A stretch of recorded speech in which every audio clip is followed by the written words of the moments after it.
being held down on the floor.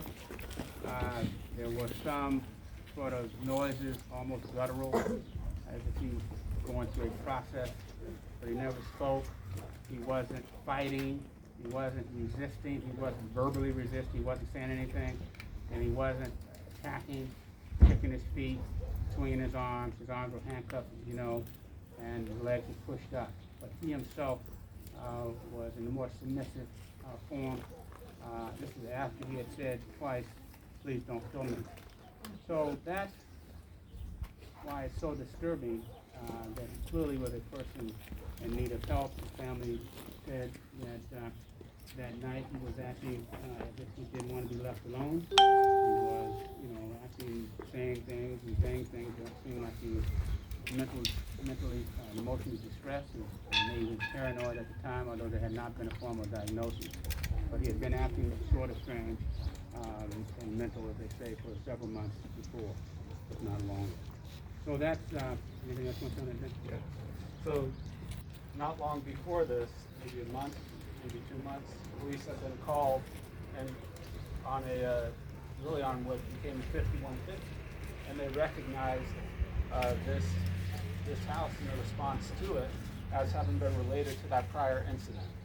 And so they understood that Mr. Quinto was suffering from a mental health emergency, because who wouldn't? Because if he had one a couple months before, then obviously that's what's going on here again, right? That's the only reasonable explanation to come to.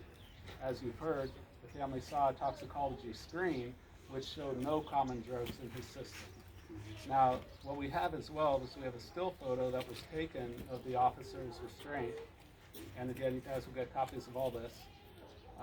That was taken by Mr. Quinto's sister, and I have that up here, and you can see where the officer's knee and leg positioning is relative to Mr. Quinto's neck and shoulder area.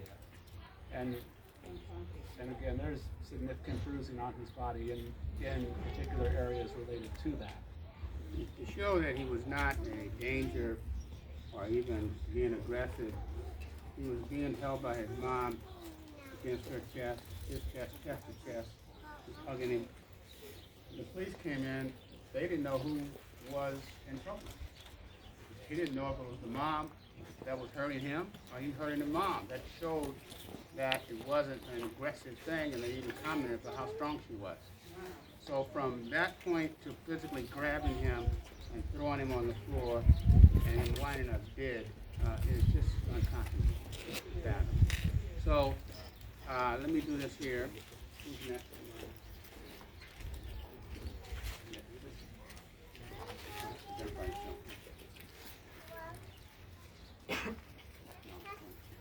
Good afternoon or good morning. My name is Diana Collins Puente. I am one of Angela's aunts. And sorry, I have to write this down. I could spend hours speaking about Angelo, about who he was. I could spend hours talking with him as a child.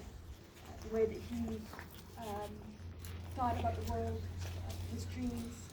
He'd make a discovery, and then he would look over and give you a wide smile and a pause, usually followed by a laugh. My mom could not be here with us today, so I want to share with you some of her words.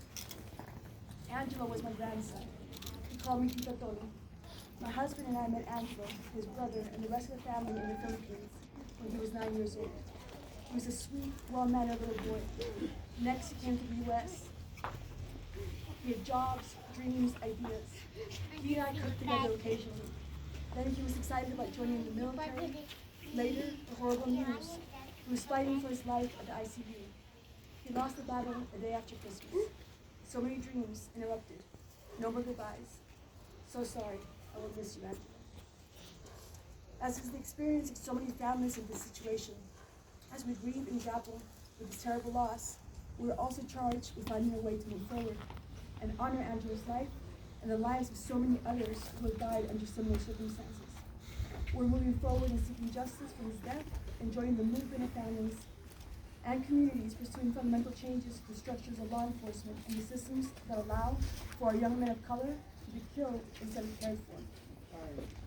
We are so very grateful for the outpouring of support and love from our communities, and we have been surrounded by it both near and far.